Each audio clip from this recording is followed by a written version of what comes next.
Warning: the following podcast might be too truthful for most liberals. Listener discretion is therefore advised.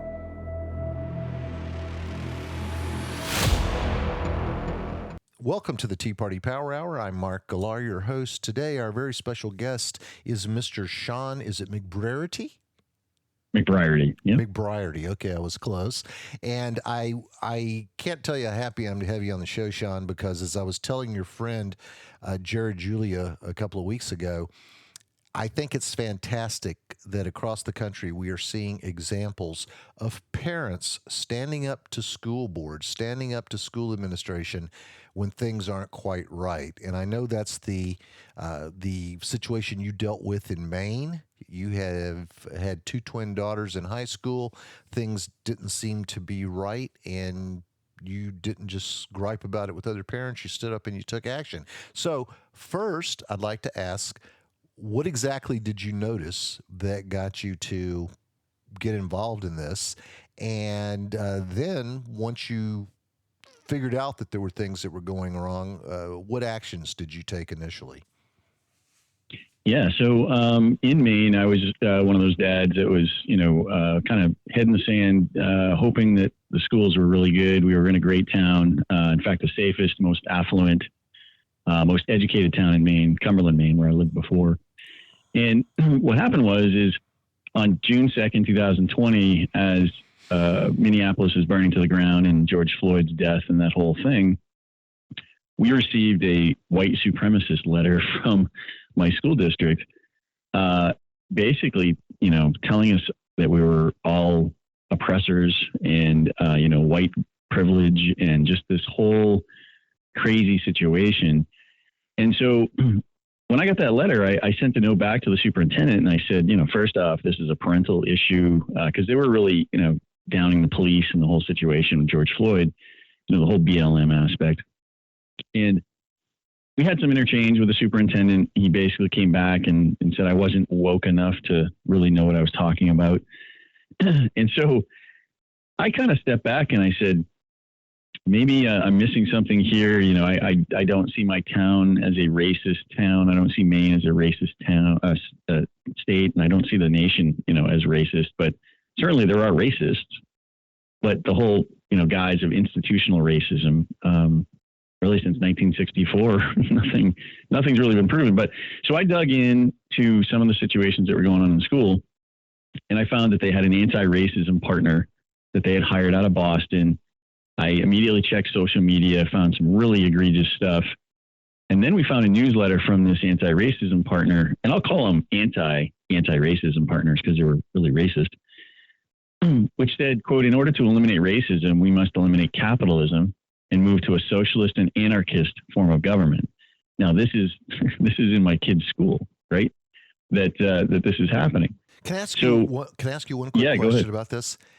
Why did the superintendent of the school system feel that it was within their purview to send a proactive letter out to parents, basically chastising them for being racist? I mean, how did that fall within his job description? Yeah, it really doesn't, right? I mean, what we're finding now over the last few years is that the school's intent is to co-parent your kids. They want to really, from birth at this point, we've seen a number of school-based health clinics that have moved into Maine. I think there's 25 in different schools. So you've got this situation where they're looking at pre-K and they want a 4-year-old basically to be indoctrinated into the school system. But yeah, it's completely outside his purview.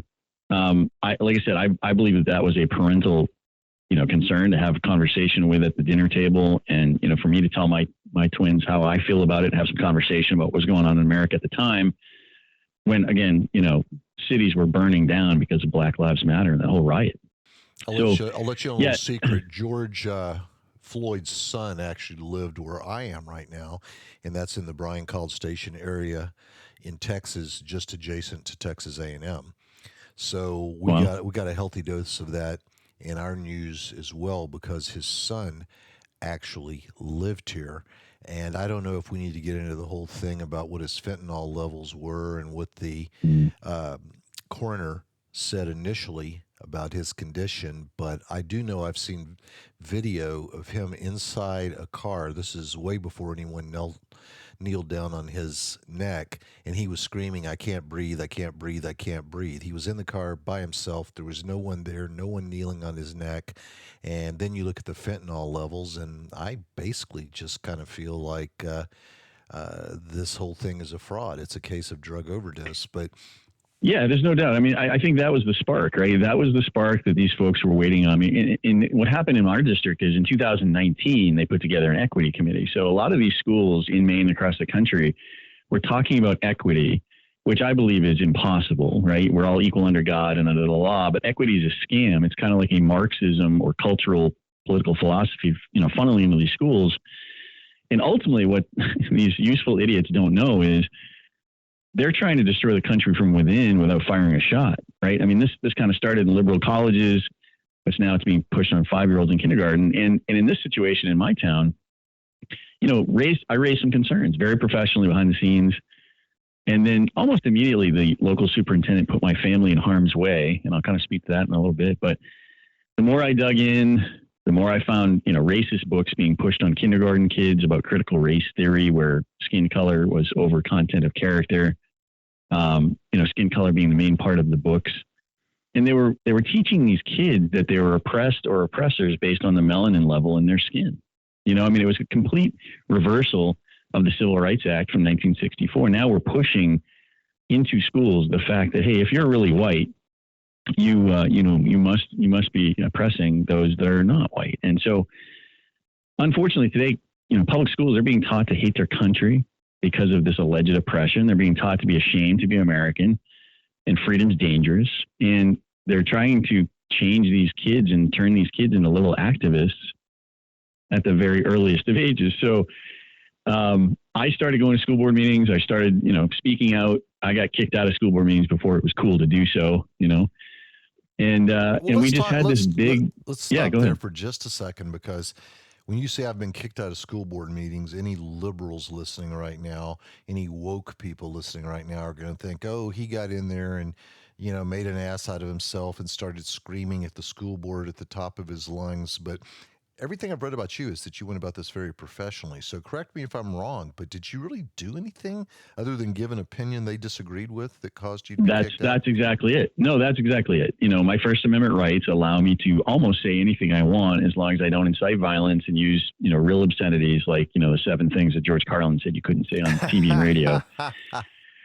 So, I came, fully prepared, scripted out what I was going to say, speaking to them just like I'm speaking to you now. I'm passionate. I'm intense. I'm a 225-pound middle-aged white dude with short hair. And so, I sometimes joke, if I had said the same things as a 100-pound black lesbian woman, would it have sounded any different? Would it have felt different because it was coming from a different person than me? I don't know, but it was immediate that the schools are so concerned, or, at that time, we'll kind of speak a little bit about today, but they were so concerned about parents knowing what was going on behind the brick walls of their buildings. And I think COVID was a shot in the arm for a lot of parents to all of a sudden say, wait a second, you guys are teaching critical race theory praxis in my school. You're teaching transgenderism. You're teaching all of these different things with all kinds of different, sort of strategy points within the school, and you're not really teaching math, English, and science anymore. The academic assessments are the worst we've ever seen in our history here in Maine. And I'm going to have to assume that most across the country, this will be the least educated generation of our lifetime. And that's all by design. It's really difficult to tell parents and convince them that there's porn in the classroom, much less try to convince them that this is a Marxist initiative to destroy the country that has been in play for decades. And now, because of, at least in Maine, you have liberal Democrats in the governor's office, the House and the Senate, and the district attorney's office. So they've turned it up to 11. They've dialed it up to 11 because they know they have all of the power that they need to get this rolling. So it's been certainly a difficult progression, I would say, over the last 4 years. But we've seen, like I said, the dial has been turned up to 11, essentially. Well, you mentioned books, and I know that one of the things that really irritates me is when I hear liberals talk about conservatives being a bunch of Nazi book burners. And I was really glad whenever Ron DeSantis came out and said, well, let me show you a few of the books we're getting rid of. And I couldn't believe that in a child's classroom and in the school library, they had books that were instructional how-to books on pedophilia. I mean, they literally had books where little boys were being shown with, animation or animated examples, cartoons or whatever. Yeah, right. How to perform oral. A little boy was being taught how to perform oral sex on a grown man, and I'm looking at that and I'm saying, okay, if you don't have a problem with this, if you don't think that book should be banned, I think we should send Child Protective Services to your home. Having said that, I've got an insider with Child Protective Services that told me they have been told to stand down.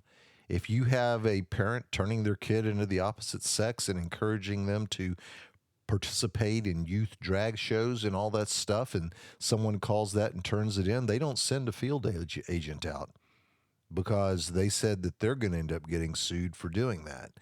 And they're afraid of that. So Child Protective Services, a group that, frankly, I've seen lean on some people for some very minimal reasons. I knew a couple that had a daughter that was very shy and very quiet, and one of her teachers assumed that's because she must be abused at home, and sent Child Protective Services to their home. So I've seen them go out and investigate some pretty flimsy things, but they won't touch one of these cases. No, and the way that local, and at least here, most of the Maine laws, they carve out teachers or schools and librarians and libraries from obscenity, obscenity or obscene materials, basically, is the way I think the law works. Mm-hmm. And, you couldn't give this stuff out at a playground to kids because you would be thrown in jail, but the librarian has no problem doing it. I'm going to speak to Child Protective Services here in a second, but when we ended up moving from my hometown, Cumberland, where we had raised our daughters, after the sort of story became a global scenario where they weren't going to let me go to my twins' senior high school graduation because I was pushing back and exposing them on critical race theory just nonstop. That became, sort of a springboard. My first big media outlet really was Breitbart, and then I think the Daily Caller, and then I ended up on Tucker Carlson and, Fox News and Sky News Australia, and it just became this whirlwind. But after that year of this sort of adversarial back and forth, I was pretty tired. I had quit my job. We moved back to my old hometown, Hamden, Maine, and I wanted to take the summer off. And then we found, parents told me here, hey, do you know how bad the school system is here in Hamden? And did you know that the Maine Teacher of the Year, this lady, Kelsey Stoyanova, had a book list for 8th graders in middle school that was anti-father, anti-police, critical race theory, transgender, rape, incest, all kinds of perverse, unsuitable, educationally unsuitable, pervasively vulgar items. And this teacher gave this stuff to 11-year-olds and was celebrated for it. She was, literally named the Teacher of the Year because I think she was the wokest person in the state at that point in time. But it is, the book thing is difficult. I tell parents, don't get too hung up on the book thing because that's just one of many, many things going on. Really got to concentrate on what's going on in the classroom. But another town here had a teachers union rep got a grant from the teachers union for $1,000. She created a 40-book transgender library display showing 63 different genders on a poster. And, you got 13-year-old kids in high school walking around seeing this stuff, and parents were outraged. And later those parents put together a binder of over 80 books that were inappropriate for students. And I don't think any of them have been pulled out of the libraries, and no one's banning books or burning books. If you can't play a PG or NC-17 R or X-rated movie in schools, how can you have these books in the library? Is it banning X-rated movies from school? Is that a big deal? Hey, we're banning X-rated movies. Well, yeah, you should be, right? And you should be banning X-rated books, even if they're cartoonish in character, because again, it is a nonstop effort to hypersexualize the kids. And that's really what's going on. And you can even go further than that. You know, the American Library Association is run by a, quote, Marxist lesbian. Those are her words. And she pushes these banned book lists on kids for summer reading. I mean, they're basically actively pushing porn on kids. And only now are parents going, why is this even here?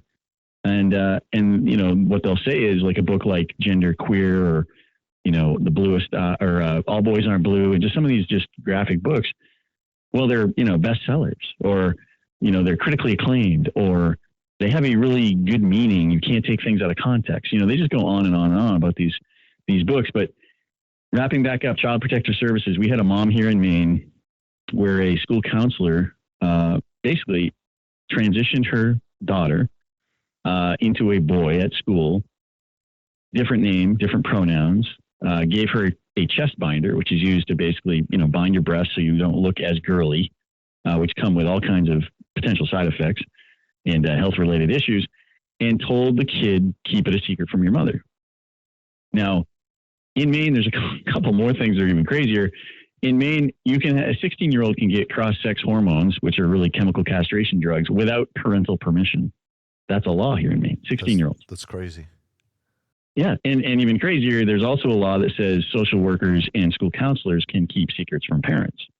So these kids are being transitioned all the time. And what I tell parents is, if you continue to keep your kid in school, you're just rolling the dice every time you send them on the bus that they're going to come back the same way as how you remember them. You know, I mean, it's really horrible. But in that case with the chest binder, this mom went to a school board meeting, you know, gave comment for 3 minutes because the school wasn't doing anything.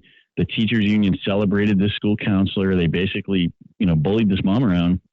And a couple days later, Child Protective Services was at her door because she was pushing back on what the school was doing. It's just stupid. Yeah. So as a parent, you shouldn't have any say as to whether or not your child is being transgendered in the school. Listen, on that note, we're going to take a little bit of break, do some business with America, and we will be right back.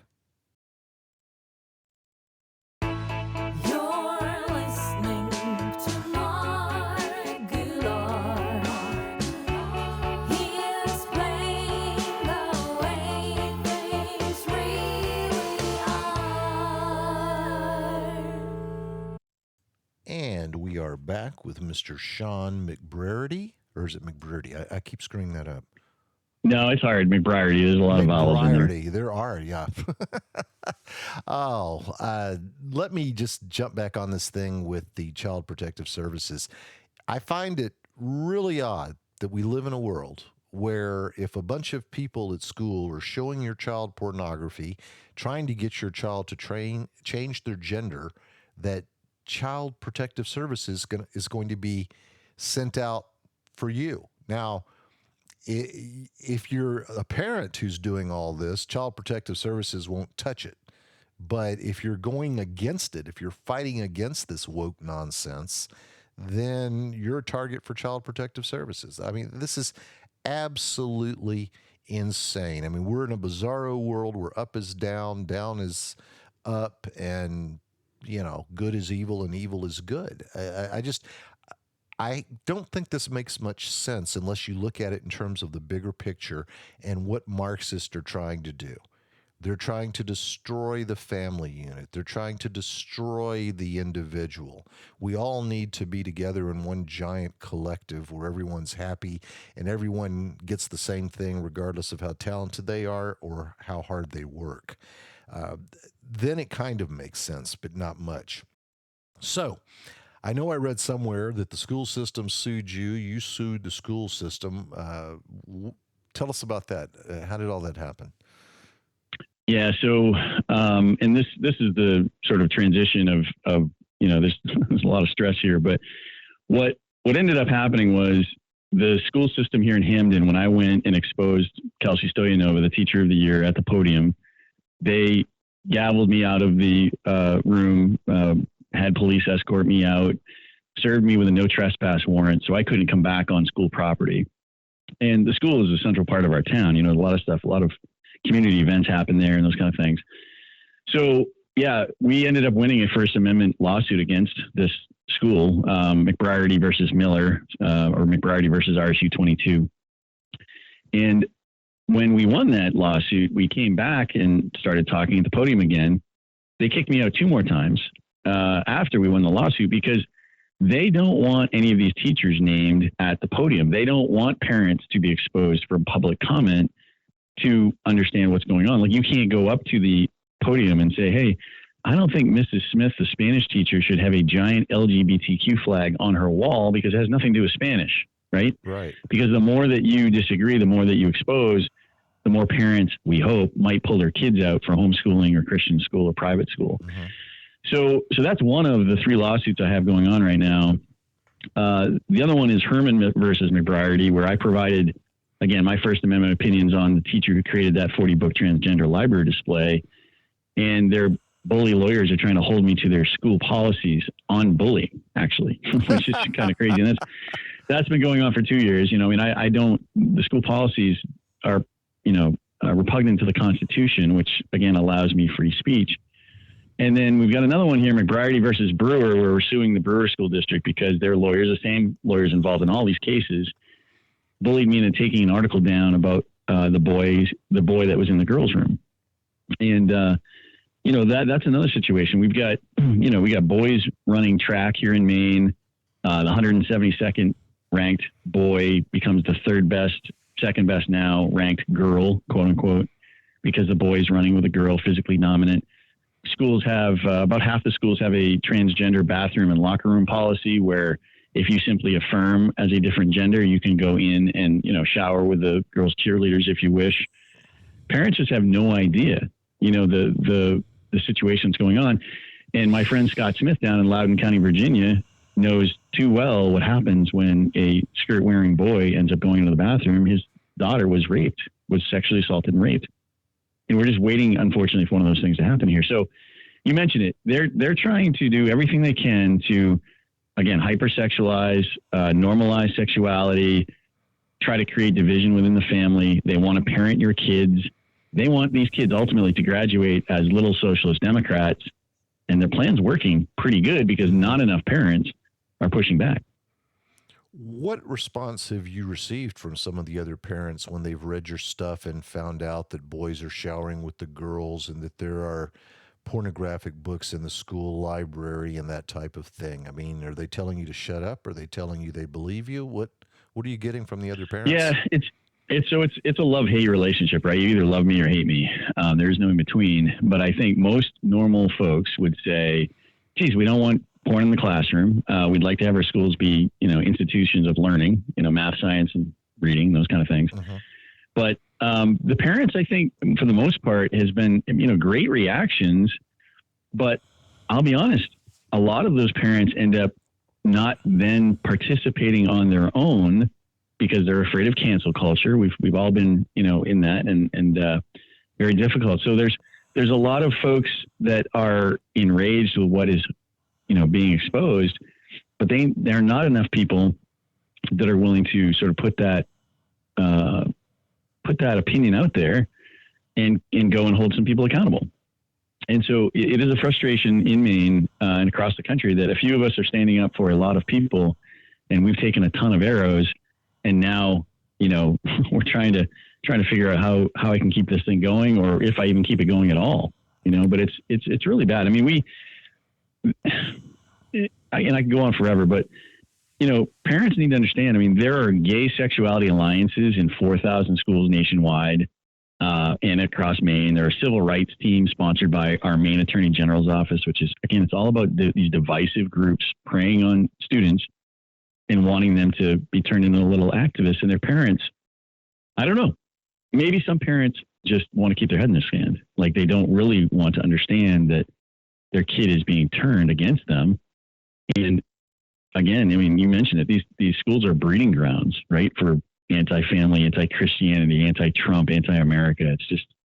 It's horrible what's going on. So I guess to, answer the question long-winded, parents are outraged, but they need to turn that outrage into action. And until they do, we're just going to get more of what we're getting. You've done a great job of telling us about the pushback that you received from the schools and maybe some from other parents and from teachers. What about your daughters? What about your wife? Your whole family. How are you guys treated in your community? Are they proud of you for standing up, or are they did they? I know your daughters are out of high school now, but when they were in school, were they being picked on by other students or by teachers, or what was the fallout there? Yeah, luckily they were not picked on. They had a core group of friends that stayed pretty tight with them. My wife doesn't like the controversy. That's been a struggle, I think, for both of us, for all of us as a family.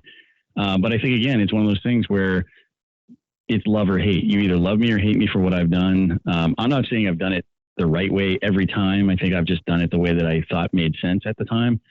But, the community, like I said, it's kind of like a hero or zero situation, but luckily the girls were insulated pretty well. Like I said, a lot of people would whisper, I really support what you're doing, but not enough people would take that on their own to speak out.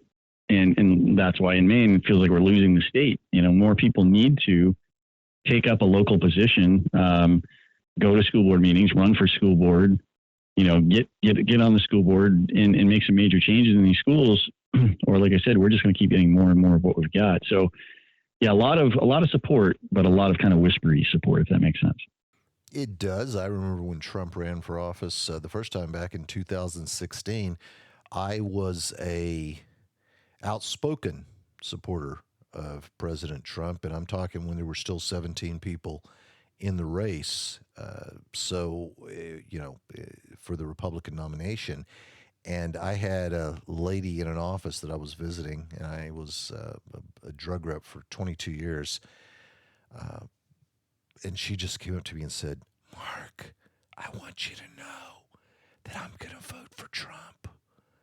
And I said, "Why are you whispering?" Exactly, yeah. And I said, why are you whispering? I don't understand." And she said, "Well, I don't want anyone else to know." And it's just amazing how scared we all are. It's okay for somebody to run down the halls and scream, I'm voting for Hillary Clinton, or I'm voting for Joe Biden." They can do that, and there are no ramifications. They could put on a Hillary cap or shirt, and nobody would say anything. I actually had someone in law enforcement tell me, this is word for word, anybody wearing one of those Trump hats is just trying to start a fight. Yeah, it's crazy. It's great. I think we've allowed this. Like, conservative Christians have allowed themselves to be bullied into submission, and it's just like I said. I haven't done everything right every single time, but it's one of those things where if we don't start pushing back, we're going to continue to lose, states like Maine, and lose communities like Hamden, Maine, where I live, to just a woke, equity-based, non-performing, sort of Democrat-compliant school system. And it's very frustrating. It's been my number one frustration is, and Mark, there has been many people who have taken something that I've exposed and run with it. And many of those folks have run for school board or have taken and pulled their kids out of school for homeschooling. So there's definitely been benefits to that. But I guess I just kept thinking, if you just present them with the facts, they'll understand that what they're doing is wrong. But they either are, again, useful idiots. They don't fully comprehend what they're doing because they've been told what to do, and they just have no integrity or character to understand that it's not good. Or they really know what they're doing, and their goal is to, destroy as many kids as they can. It's so frustrating. But I say Maine's the California of the East Coast at this point. I think we've all seen the video where the grandfather shows up at his son's kindergarten, and his grandson is wearing a dress. And so he demands to know from the teacher who authorized this, who put that dress on him, so forth and so on. And the teacher just very smugly keeps repeating the words, "If you have questions about our school policy, you'll need to visit with the principal." Did the principal put him in this dress, or did you put him in this dress? If you have questions about our school policy, I mean, what business does a kindergarten teacher have grabbing a little boy and saying, "We're going to put you in a dress today"? I mean, this is absolute sickness. And there's a group in Texas that's been going after all of these drag show presentations, family time drag shows or whatever the hell you want to call them. And the guy, I saw him on another interview, and he was saying that he's seen a consistency. This is mainly moms, typically divorced, overweight, and bitter, who are bringing their sons to these drag shows. And all I can think of is that, this is some way to get back at their ex. Oh yeah, well, I'm going to turn your little boy into a little girl. And it's crazy what's going on. No one's stopping it. I mean, this is a lot worse than no one pointing at the emperor and saying he's naked. I mean, this stuff flies in the face of common sense, and people are just standing by and going, well, whatever. Yeah, I think woke white women are the bane of our existence here in America right now. I mean, I don't know what the deal is, but I would agree with you. Most of the time it is a white woman who's preaching oppression and discontent and transgenderism and all these things. And we've got here in Maine, a principal of one of the schools performed in a drag show. Same school system that I wrote the article about the boy in the girls' room. But yeah, this is sexual narcissism. It's mental health issues.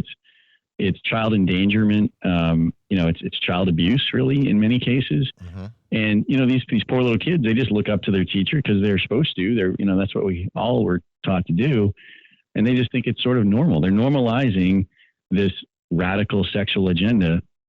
And one of the things that just happened last night, actually, LD 227 passed in the Maine House of Representatives last night, and it's going to pass the Senate. It will probably get signed by the governor. It's a shield law where essentially kids can be trans-trafficked into Maine from any state for gender mutilation surgery, and no parent and no police agency can stop it when that happens. And so these are the things that are happening in the state of Maine. Just, super frustrating. I mentioned the situation with the chemical castration drugs. I mean, it's just, there's so many things that parents need to understand, that these schools are indoctrinating your kids. They're not educating them. And the only hope that you have, except for rolling the dice every day, is to pull your kids out for homeschool, and the sooner the better. I would agree with you. I actually sent my son to private school from kindergarten through 12th, and then he went on to a public university. But I just couldn't agree with, everything that was going on even way back then. And so I just decided to put my son there. And yeah, you run the risk of them coming out a little bit sheltered. But it was a risk that I was willing to take. And I tell you, I understand that there is a actual term, if you go to any book on psychology, called gender dysphoria, and that there's some people who legitimately have that. As we acknowledge that, we also should remember that it's considered a form of mental illness. But at any rate, that's not, when you look at the LGBT, the T in LGBT used to be for people who genuinely had gender dysphoria. I don't consider people who dress up like drag queens to have gender dysphoria. I had Stacey Manning on a few months ago. She wrote a book called How to Raise Conservative Kids in a Woke City. And, she was saying that there's actually a term now within the psychology world for people who get their jollies, who get sexually turned on by dressing as the opposite gender. And if you look at what drag queens in kindergarten classrooms are doing, they're mocking women. I mean, they have watermelon-sized aesthetic breasts. They have fingernails that are 8 inches long, these ridiculous wigs. They put their makeup on with a putty knife. This is a mockery of women. This isn't a man who wants to be a woman. If it were a man... Well, yeah, and you meant... You mentioned earlier, there's no version of a female-friendly drag show. I mean, I say that these are trans stripper groomer clowns in female blackface. They're men pretending to be women. And what part of that sexual narcissism is normalized? They're trying to normalize sexuality with kids. But yeah, you don't, I think I saw a meme a while back, like you don't see transgender drag shows happening at, old folks' homes. Right. You only see them happening in the libraries and in the schools because they get off on that stuff. That's the whole thing. I mean, you wouldn't invite like you wouldn't invite a pedophile into the school knowingly, right? But you see all the time. It's like one thing after the other. Live to TikTok, local transgender activist now in jail for 14 counts of child pornography, or Right. whatever it is. That's always the case. These people are there Right. grooming, they're recruiting. And I was going to say, it's so bad now that the LG and B part of LGBT are wanting to kick the trannies out. I had a gays against groomers and those kind of things, right? I had a homosexual African American Democrat on the show a couple of months ago, and he was saying, we don't agree with this. This is wrong. Drag queens do not need to be allowed into kindergarten classrooms for the purpose of recruiting. Gay people Right. do not support this. And so the other thing I've said, go ahead. Go ahead. I looked up the number of trans people in the United States. It's 1.6 million, supposedly. I think the number's inflated. But that comes to less than 1/2 of 1%. It's like 0.048. So think about that. Well, here's a stat for you in Maine to counter that is that the Maine Department of Education, through their surveys, and their surveys are horrible. They talk about oral sex and all kinds of things to these kids, but they claim now that almost 1 in 3 kids are part of LGBTQ+ that are in school K through 12. 1 in 3 kids is what they're saying. And so I don't have it. Like if somebody wants to, if they want to cross dress in female undergarments and parade around as an adult, that's their own deal. I couldn't care less, right? I don't condone it. Right. I don't think these shows should be at taxpayer-paid locations. I certainly don't want it in front of kids. But whatever you want to do in the privacy of your own, bedroom or whatever, have at it, man. But they're bringing this out because, again, they want to normalize sexuality, even through things like comprehensive sexual education, which starts really early in these schools now. Mm-hmm. They're talking about masturbation and, anal plugs and, dildos. I mean, just some horrible stuff, right? Right. And it's all under this guise of, well, we need to teach these kids how to be safe. Well, no, it's not like the sex ed that you and I had, way back in the day. It's, here's a condom, you probably should wear one if you're going to participate. You're supposed to preach abstinence. That's actually the main law. I mean, none of that happens anymore. But it is disheartening for these kids because it's like a sexual cult inside these schools paid for with our tax dollars. And these kids are just being pushed down the road into mental health issues. And it starts with pronouns, right? So, pronouns, changing their name at school, chest binder, chemical castration drugs, and then they cut their breasts or penis off. That's the progression. And those are real world examples that are going on. Of course, the $1 million question there is they always say it doesn't matter what's between your legs, it's what's in your brain. So why do they call having a sex change operation gender affirming healthcare if your actual sexual organ doesn't have anything to do with it? And as I was saying earlier, if someone's genuinely gender dysphoric, either go get help, or if you like being gender dysphoric, do what you want to. Dress like a woman all day long if you're a guy. I don't care, but don't go into a classroom and try to recruit. Now that even happens. That even happens with the whole LGBT community. I've read stories online of mothers saying their sons were, or her son was in school, and the gay teacher who was the sponsor of the LGBT club was like, hey Billy, why don't you come to our LGBT meeting? Well, I'm straight, sir. Well, a lot of the people who come to the meetings are. You got to just come and check it out. That's grooming, that's recruiting, and that's what they're doing.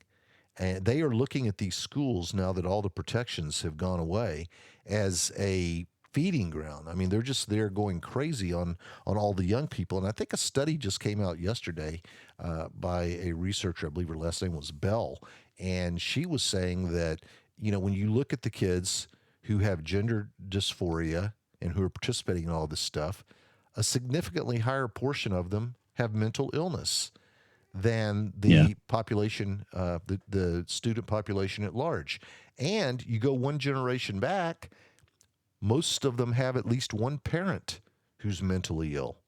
So it's a comorbidity kind of scenario, definitely. Right. Without question. Yeah. And so we're kind of letting the inmates run the asylum. I mean, these people are saying things that are a huge violation of common sense. Everybody knows it. I heard some woke chick on YouTube screaming that there were over 600 genders, and if you didn't agree to that, you're denying science. So it's amazing. Yeah, I mean, gender, just for everybody's information, was really popularized by John Money, a pedophile advocate who performed, sexual experiments on two twins, both of which killed themselves.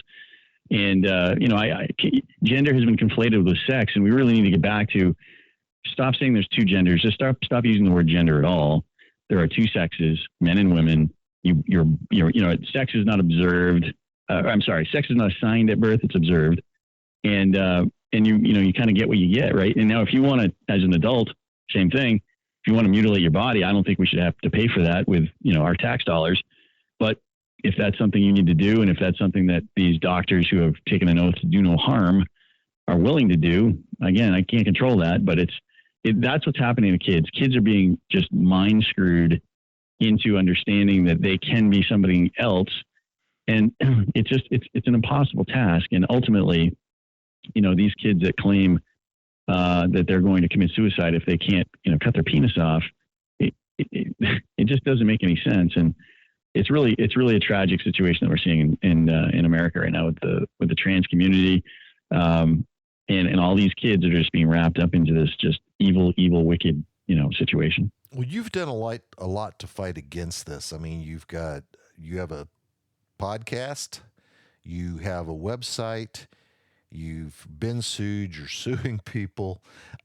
You've made the media tour, quite impressive media tour. Fox News, Laura Ingraham, Tucker Carlson on his podcast, Steve Bannon's War Room. You're getting the word out. You're certainly doing your part. But all this stuff, and believe me, I can attest to this, all this stuff costs money. It's not free. I mean, none of this is free. I'm paying to put this podcast out. Every one of those jingles you heard, I paid for. When I send out mailers, it's all something that costs money. So I would like to ask you how people listening can help you. What have you set up for people who want to help your efforts? Yeah, thanks, Mark. And I'll be completely honest. I've taken a little bit of a step back here on the advocacy work to kind of start trying to figure out if I can find a job. I've done this essentially unpaid for 3 years. I wanted to just take the summer off when I left my prior job. That was 3 years ago. And I have a real weird feeling right now. I'm kind of caught between two worlds, advocacy and getting back to providing for my family. So there are hundreds of examples that I've provided. You mentioned some of the, YouTube and Rumble and the podcast and all these things. Twitter is where I do most of my damage, at Shawn McBreairty. But there is a Give Send Go account, givesendgo.com/Shawn McBreairty. If anybody wants to donate there, I certainly would appreciate it. Okay.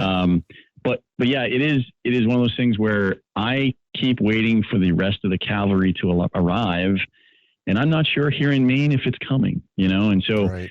I'm really kind of, to be 100% honest, struggling with trying to figure out where my direction is right now.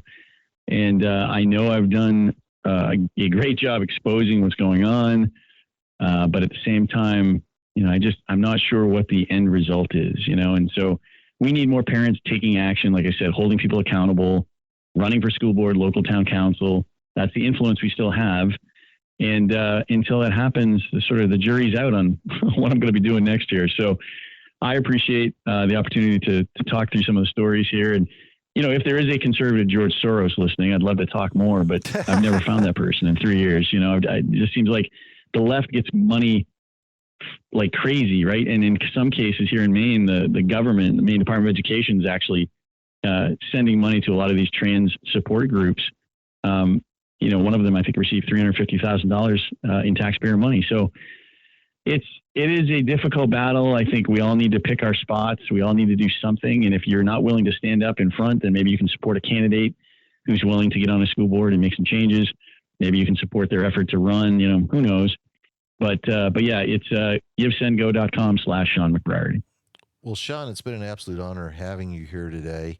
I've kind of gone through your podcast in the last 24 hours, and I see that you've been able to find other people who are fighting the fight as well. And it's just going to take people willing to stand up. I'm in the same situation you are. I received a goodbye kiss package from the pharmaceutical industry 3 years ago, approximately, and I thought they were fairly generous in that because they were getting rid of a lot of people, including the old geezers like me.